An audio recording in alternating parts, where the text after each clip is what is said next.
दरवर्षी राज्य सरकार पीक कर्जावरील व्याजाची 6% रक्कम बँकेत जमा करत होती। मात्र यावर्षी ती व्याजाची रक्कम शेतकऱ्यांच्या खात्यात जमा होणार असल्याने शेतकऱ्यांना ती रक्कम बँकेत व्याजासकट भरावी लागत होती। मात्र आता अमरावती जिल्हा मध्यवर्ती सहकारी बँकेने घेतलेल्या ऐतिहासिक निर्णयामुळे 31 मार्च पर्यंत कर्ज भरणाऱ्या शेतकऱ्यांना 0% व्याजदराने पीक कर्ज परत करता येणार आहे।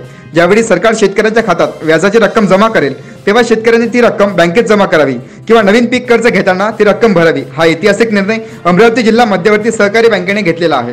हा ऐतिहासिक निर्णय राज्यातील पहिला निर्णय असल्याचं बँकेचे अध्यक्ष बच्चू कडू यांनी सांगितलं।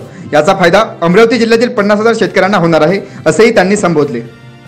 जिल्हा मध्यवर्ती बँक अमरावती यांनी अतिशय क्रांतिकारी आणि शेतकऱ्याच्या हिताचा अतिशय धाडसी निर्णय आपण घेतलेला आहे। सगळ्या महाराष्ट्रामध्ये जिल्हा मध्यवर्ती बँक 6% व्याज माफी न देता पूर्ण 6% धरून कर्ज वसूल केल्या जात आहे।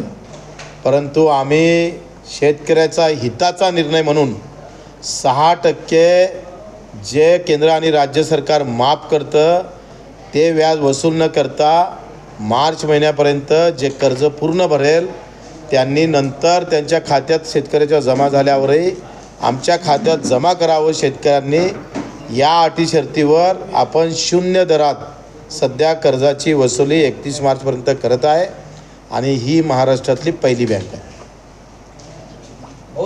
अशाच वेगवान घडामोडी पाहण्यासाठी आताच आमच्या जनविकास न्यूज चॅनलला सबस्क्राइब करा आणि रहा रोज अपडेट।